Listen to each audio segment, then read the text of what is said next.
Hi, Namaste. Hello, YouTube fam. Welcome to my YouTube channel, Paramedical Coaching Center. ನಾನಿವತ್ತು explain ಮಾಡಿಕೊಟ್ಟಿರುವಂಥ topic ಬಂದು ಎಲೆಕ್ಟ್ರೋಫೊರೋಸಿಸ್, important topic in biochemistry. ನಮ್ಮ ಚಾನಲ್ಗೆ ಯಾರು ಹೊಸಬ್ರಾಗಿದ್ದೀರೋ ಅವರು please subscribe ಮಾಡ್ಕೊಳ್ಳಿ, ಹಾಗೆ ಬೆಲ್ಲೈಕನ್ನ ಕ್ಲಿಕ್ ಮಾಡಿ ಅಂತ ಹೇಳ್ತಾ ಈ ವಿಡಿಯೋನ ಶುರು ಮಾಡೋಣ ಇವಾಗ. ನಾನು ಮೊದಲೇ ಹೇಳಿದಾಗೆ ಇವತ್ತಿನ ಟಾಪಿಕ್ ಬಂದು ಎಲೆಕ್ಟ್ರೋಫೊರೋಸಿಸ್ ಅಂತ. ಎಲೆಕ್ಟ್ರೋ ಅಂತ ಅಂದರೆ ಕರೆಂಟ್ ಅಂತ ಅರ್ಥ, ಫೊರೋಸಿಸ್ ಅಂತ ಅಂದರೆ ಮೂಮೆಂಟ್ ಅಂತ. ಡೆಫಿನೇಷನ್ ಬಂದು ಎಲೆಕ್ಟ್ರೋಫೊರೋಸಿಸ್ಗೆ migration of charged particles in a solution with the influence of electric field or it is a technique used to separate the charged particles like DNA based on their size, charge, shape by applying electric field to a medium. ಇವಾಗ ಡೆಫಿನೇಷನ್ನ ನೋಡಾಯಿತು, ಇವಾಗ ಕನ್ನಡದಲ್ಲಿ ಅದನ್ನು ಅರ್ಥ ಮಾಡ್ಕೊಳ್ಳೋಣ. ಇದು ಒಂದು technique. ಈ ಟೆಕ್ನಿಕಲ್ಲಿ ಏನಾಗುತ್ತೆ ಅಂತ ಅಂದರೆ ಚಾರ್ಜಡ್ ಪಾರ್ಟಿಕಲ್ಸ್ಗಳು ಸಪ್ರೇಟ್ ಆಗುತ್ತೆ. ಯಾವುದನ್ನು ಬೇಸಾಗಿ ಇಟ್ಕೊಂಡು ಇವು ಸಪ್ರೇಟ್ ಆಗ್ತವೆ ಅಂತ ಅಂದರೆ ಅದರಲ್ಲಿರೋ ಚಾರ್ಜಸ್ ಆಗಿರ್ಬೋದು, ಆಟಮಿಕ್ ಮಾಸ್ ಆಗಿರ್ಬೋದು, ಅಥವಾ ಶೇಪ್ ಆಗಿರ್ಬೋದು, ಸೈಜ್ ಆಗಿರ್ಬೋದು, ಇವನ್ನೆಲ್ಲ ಬೇಸಾಗಿ ಇಟ್ಕೊಂಡು ಅದೇನಾಗುತ್ತೆ ಡಿಫ್ರೆನ್ಷಿಯೇಟ್ ಆಗ್ತಾ ಬರುತ್ತೆ under the influence of electric field or electric charge ಅಂತಲೇ ಹೇಳ್ಬೋದು. ನಾನು ಏನು ಮಾಡ್ತಾಯಿದ್ದೀನಿ ಅಂದರೆ ಎಲೆಕ್ಟ್ರೋಫೊರೋಸಿಸ್ ಫುಲ್ ಟಾಪಿಕ್ನ ಎಕ್ಸ್ಪ್ಲೈನ್ ಮಾಡ್ತಾಯಿದ್ದೀನಿ. ಅದರಲ್ಲಿ ಬರುವಂಥ ಪ್ರೊಸೀಜರ್ಸ್ ಆಗಿರ್ಬೋದು, ಡಿಫ್ರೆನ್ಷಿಯೇಟ್ಸ್ ಆಗಿರ್ಬೋದು, ಎಕ್ಸಾಂಪಲ್ಸ್ ಆಗಿರ್ಬೋದು, ಎಲ್ಲದನ್ನು ನೀಟಾಗಿ ಎಕ್ಸ್ಪ್ಲೈನ್ ಮಾಡಿದ್ದೀನಿ. ಬಟ್ ಎಕ್ಸಾಂಪಲ್ಸ್ 6 ಎಕ್ಸಾಂಪಲ್ಸ್ ಇದೆ ಎಲೆಕ್ಟ್ರೋಫೊರೋಸಿಸ್ಗೆ. ಅವನ್ನೆಲ್ಲ ಒಂದೇ ವಿಡಿಯೋದಲ್ಲಿ ಹಾಕೋಕ್ಕಾಗಲ್ಲ. ಅದನ್ನು ಪಾರ್ಟ್ 2 ವಿಡಿಯೋನಲ್ಲಿ ನಾನು ಅಪ್ಲೈ ಮಾಡ್ತೀನಿ. And this is the electrophoresis definition. Different types of electrophoresis ಕಡೆ ಹೋಗೋಣ ಇವಾಗ.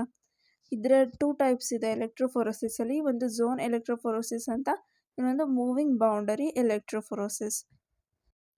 ಟೈಪ್ಸ್ ಆಫ್ ಎಲೆಕ್ಟ್ರೋಫೊರೋಸಿಸಲ್ಲಿ ಒಂದು ಎಕ್ಸಾಂಪಲ್ ಬಂದು ಝೋನ್ ಎಲೆಕ್ಟ್ರೋಫೊರೋಸಿಸ್.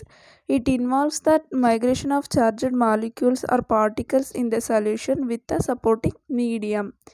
ಸಪೋರ್ಟಿಂಗ್ ಮೀಡಿಯಮ್ನ ಯೂಸ್ ಮಾಡಿಕೊಂಡು ಇದು ಚಾರ್ಜಡ್ ಪಾರ್ಟಿಕಲ್ಸ್ನ ಮೂವ್ ಮಾಡುತ್ತೆ. ಇದು ಝೋನ್ ಎಲೆಕ್ಟ್ರೋಫೊರೋಸಿಸ್. ಇದಕ್ಕೆ ಎಕ್ಸಾಂಪಲ್ಸ್ ಬಂದು gel electrophoresis, capillary electrophoresis, paper electrophoresis. Electrophoresis ಇನ್ನೊಂದು ಟೈಪ್ಸ್ ಏನಂತ ಅಂದರೆ moving boundary electrophoresis. It involves the migration of charged molecules or particles in the solution without supporting medium. ಏನು ಮಾಡುತ್ತೆ ಅಂತ ಅಂದರೆ ಇದು ಮೂವ್ಮೆಂಟ್ ಮಾಡುತ್ತೆ ಮಾಲಿಕ್ಯೂಲ್ಸ್ನ ಆರ್ ಪಾರ್ಟಿಕಲ್ಸ್ನ ವಿತೌಟ್ ಸಪೋರ್ಟಿಂಗ್ ಮೀಡಿಯಮ್ ಇಲ್ಲದೆ ಇರೋ ಥರ ಇದು ಚಾರ್ಜಡ್ ಪಾರ್ಟಿಕಲ್ಸ್ನ ಮೂವ್ಮೆಂಟ್ ಮಾಡುತ್ತೆ. ಇದಕ್ಕೆ ಎಕ್ಸಾಂಪಲ್ ಏನಂತ ಅಂದರೆ isoelectric focusing, capillary isoelectric focusing, immunoelectrophoresis. ಇದು ಮೂವಿಂಗ್ ಬೌಂಡರಿ ಎಲೆಕ್ಟ್ರೋಫೊರೋಸಿಸ್ಗೆ ಎಕ್ಸಾಂಪಲು. ನಿಮಗೆ ಒಂದು ಎಕ್ಸಾಂಪಲ್ನ ಎಕ್ಸ್ಪ್ಲೈನ್ ಮಾಡಿದ್ರೆ ಕಂಪ್ಲೀಟ್ ಎಲೆಕ್ಟ್ರೋಫೊರೋಸಿಸ್ ಅನ್ನೋ ಟಾಪಿಕ್ ಅರ್ಥ ಆಗುತ್ತೆ. Gel electrophoresis it is one type of the zone electrophoresis.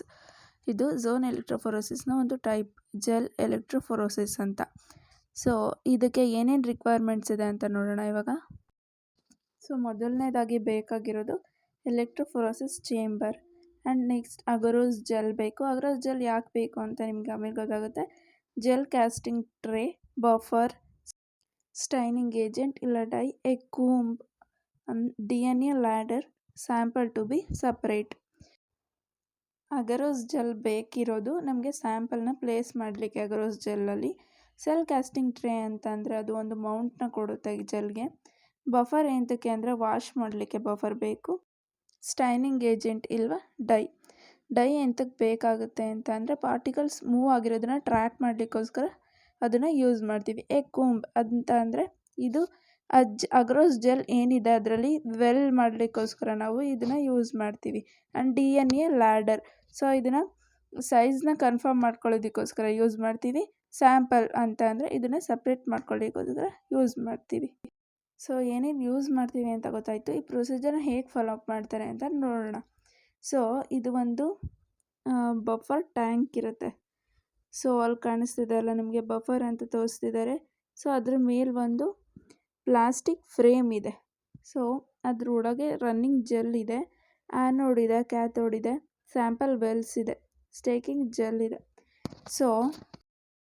ಇದು ಯಾವ ರೀತಿ ಪ್ರೊಸೀಜರ್ ಫಾಲೋ ಅಪ್ ಮಾಡ್ತಾರೆ ಆ್ಯಂಡ್ ಹೇಗೆ ಇದನ್ನೆಲ್ಲ ಪ್ರಿಪೇರ್ ಮಾಡ್ಕೋತಾರೆ, ಜೆಲ್ ಹೇಗೆ ಪ್ರಿಪೇರ್ ಮಾಡ್ತಾರೆ ಆ್ಯಂಡ್ ಯಾವ ರೀತಿಯ ವೆಲ್ ಫಾರ್ಮ್ ಆಗುತ್ತೆ ಆ ಜೆಲ್ಲಲ್ಲಿ ಆ್ಯಂಡ್ ಯಾವ ಥರ ಸ್ಯಾಂಪಲ್ನ ಅದಕ್ಕೆ ಪಿಪೆಟಿಂಗ್ ಮಾಡ್ತೀವಿ ಅಂತ ಎಲ್ಲ ಇವಾಗ ನೋಡೋಣ.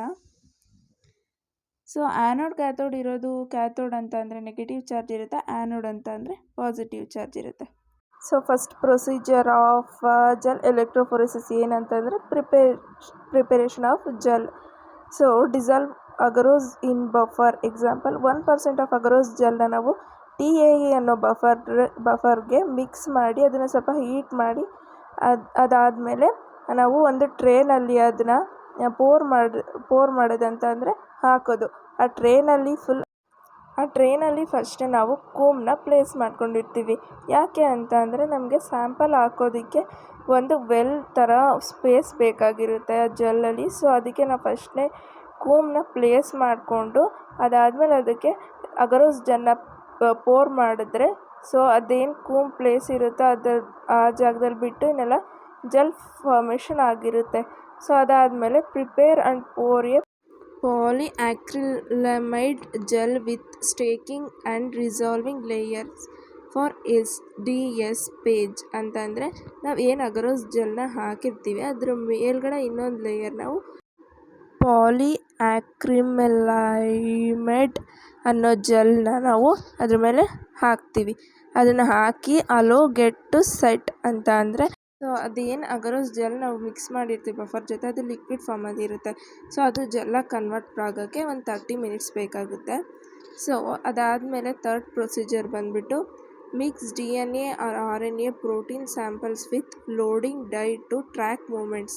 ಸೊ ನಾನು ಆವಾಗಲೇ ಹೇಳ್ದಾಗೆ ಕೋಮ್ ಪ್ಲೇಸ್ ಮಾಡಿ ನಾವು ಜೆಲ್ನ ಅದು ಟ್ರೈಗೆ ಏನು ಪೋರ್ ಮಾಡಿರ್ತೀವಿ ಅದರಲ್ಲಿ ಒಂದು ವೆಲ್ಸ್ ಕ್ರಿಯೇಟ್ ಆಗಿರುತ್ತೆ. ಸೊ ಆ ವೆಲ್ಸ್ ಒಳಗಡೆ ನಾವು ಈ ಡೈ ಮಿಕ್ಸ್ ಆಗಿರುವಂಥ ಸ್ಯಾಂಪಲ್ ಏನಿದೆ ಅದನ್ನು ಕೇರ್ಫುಲ್ಲಾಗಿ ಪಿಪೆಟ್ ಮಾಡಬೇಕು. ಪಿಪೆಟ್ ಮಾಡಿ ಆ ವೆಲ್ಸ್ ಒಳಗಡೆ ನಾವು ಹಾಕ್ತಾ ಬರಬೇಕು. So carefully pipette sample into the wells formed by the ಕೂಂಬ್ ಅಂತ ಅಂದರೆ ಕೇರ್ಫುಲ್ಲಾಗಿ ನಾವು ಸ್ಯಾಂಪಲ್ನ ಪಿಪೇಟ್ ಮಾಡಿಬಿಟ್ಟು ಆ ವೆಲ್ಸ್ ಏನು ಫಾರ್ಮ್ ಆಗಿರುತ್ತೆ ಅಗರೋಸ್ ಜೆಲ್ಲಲ್ಲಿ ಸೊ ಅದಕ್ಕೆ ನಾವು ಹಾಕ್ತಾ ಬರಬೇಕು. ಟ್ರ್ಯಾಕ್ ಅಂತ ಅಂದರೆ ಅಗರೋಸ್ ಜೆಲ್ ನಮಗೆ ಟ್ರಾನ್ಸ್ಪರೆಂಟ್ ಆಗಿರೋದ್ರಿಂದ ನಾವು ಅದರೊಳಗೆ ಏನಾದರೂ ಚಾರ್ಜೆಡ್ ಪಾರ್ಟಿಕಲ್ಸ್ ಆದರೆ ಮೂವ್ಮೆಂಟ್ ಆದರೆ ಅದು ಗೊತ್ತಾಗಲ್ಲ. ಸೊ ಅದಕ್ಕೆ ನಾವು ಏನು ಮಾಡ್ತೀವಿ ಅಂದರೆ ಸ್ಯಾಂಪಲ್ ಜೊತೆ ನಾವು ಡೈನ ಮಿಕ್ಸ್ ಮಾಡ್ತೀವಿ. ಸೊ ಏನಕ್ಕೆ ಟ್ರ್ಯಾಕ್ ಮೂಮೆಂಟ್ಸ್ ಅಂತ ಅಂದರೆ ಅದೆಷ್ಟು ಮೂವ್ ಆಗಿದೆ ಅಂತ ಟ್ರ್ಯಾಕ್ ಮಾಡಲಿಕ್ಕೋಸ್ಕರ ಅದ್ರ ಜೊತೆ ಡೈನ ಮಿಕ್ಸ್ ಮಾಡ್ತೀವಿ. Next load the samples. Carefully prepare the samples into the wells formed by ಕೂಂಬ್.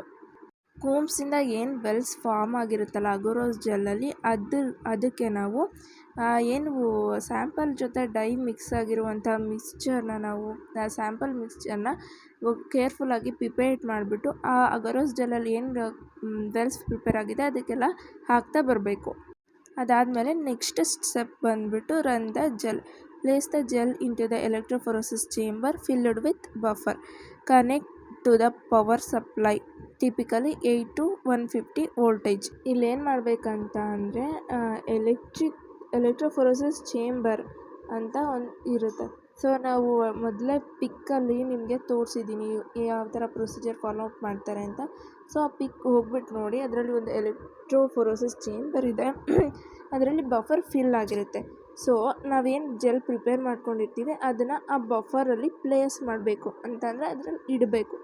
So ಆ ಬಫರ್ಗೆ ಎಲೆಕ್ಟ್ರಿಕ್ ಚಾರ್ಜರ್ ಕನೆಕ್ಟ್ ಆಗಿರೋದ್ರಿಂದ ಸೊ ಅದರಲ್ಲಿ ನಾವು 80 to 150 ವೋಲ್ಟೇಜ್ ಅಷ್ಟು ಕರೆಂಟ್ನ ನಾವು ಅದಕ್ಕೆ ಪಾಸ್ ಮಾಡಬೇಕಾಗುತ್ತೆ, ಬಫರ್ ಒಳಗೆ ಪಾಸ್ ಮಾಡ್ಕೋಬೇಕಾಗುತ್ತೆ. ಸೊ ಎಲೆಕ್ಟ್ರಿಕ್ ಕರೆಂಟ್ ಈಗ ಬಫರಲ್ಲಿ ಪಾಸ್ ಆಗ್ತಾಯಿದೆ ಹಾಗೆ. ಸೊ ಅದು ಎಲ್ಲಿ ತನಕ ನಾವು ಕರೆಂಟ್ನ ಪಾಸ್ ಮಾಡಬೇಕಂತ ಅಂದರೆ until the dye has migrated sufficiently ಅಂತ ಅಂದರೆ ಮೈಗ್ರೇಷನ್ ಅಂದರೆ moment.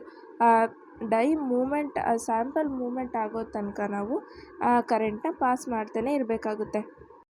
So charger particle migration ಆದಮೇಲೆ ನಾವು ಅದನ್ನು UV ಲೈಟಲ್ಲಿ ನಾವು ಅಬ್ಸರ್ವ್ ಮಾಡಿದ್ರೆ ಸೊ ಪಾರ್ಟಿಕಲ್ಸ್ ಎಲ್ಲಿ ತನಕ ಮೂವ್ ಆಗಿದೆ ಅಂತ ನೋಡಿ ನಾವು ಡಿಟೆಕ್ಟ್ ಮಾಡ್ಬೋದು.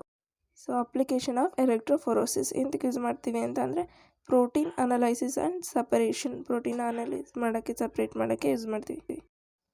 ಸೊ ಥರ್ಡ್ ಒನ್ ಬಂದು ಪ್ಯೂರಿಫಿಕೇಷನ್ ಆಫ್ ಬಯೋಮಾಲಿಕ್ಯೂಲ್ಸ್ನ ಪರಿಶುದ್ಧೀಕರಣ ಮಾಡಲಿಕ್ಕೆ ಈ ಪ್ರೊಸೀಜರ್ನ ಯೂಸ್ ಮಾಡ್ತೀವಿ. ಡಯಾಗ್ನೋಸ್ಟಿಕ್ಸಲ್ಲಿ ಯೂಸ್ ಮಾಡ್ತೀವಿ, ಕ್ಲಿನಿಕಲ್ ಲ್ಯಾಬ್ಸಲ್ಲಿ ಆಗಿರ್ಬೋದು, ಬಯಾಲಜಿಕಲ್ ಲ್ಯಾಬ್ಸಲ್ಲಿ ಆ್ಯಂಡ್ ಮೈಕ್ರೋಬಯಾಲಜಿ ಲ್ಯಾಬ್ಸಲ್ಲಿ ಈ ಪ್ರೊಸೀಜರ್ಸ್ನ ಯೂಸ್ ಮಾಡ್ತೀವಿ. ಸೊ ಇದಾಗಿತ್ತು ಟುಡೇಸ್ ವಿಡಿಯೋ ಅಬೌಟ್ ಎಲೆಕ್ಟ್ರೋಫೊರೋಸಿಸ್ ಟಾಪಿಕ್. ನನ್ನ ಕೈಲಿ ಆದಷ್ಟು ನಾನು ಎಕ್ಸ್ಪ್ಲೈನ್ ಮಾಡಿದ್ದೀನಿ. ಸೊ ಏನಾದರೂ ಡೌಟ್ಸ್ ಇದ್ದರೆ ಕಮೆಂಟ್ ಮೂಲಕ ತಿಳಿಸಿ ಅಂತ ಹೇಳ್ತಾ, ಸೊ ಇದೇ ಥರ ಇನ್ನೂ ಹೆಚ್ಚು ವೀಡಿಯೋಸ್ ಬೇಕಂತಂದರೆ ಸಬ್ಸ್ಕ್ರೈಬ್ ಮಾಡ್ಕೊಳ್ಳಿ, ಹಾಗೆ ಬೆಲ್ ಐಕನ್ನ ಕ್ಲಿಕ್ ಮಾಡಿ. Thank you for watching this video.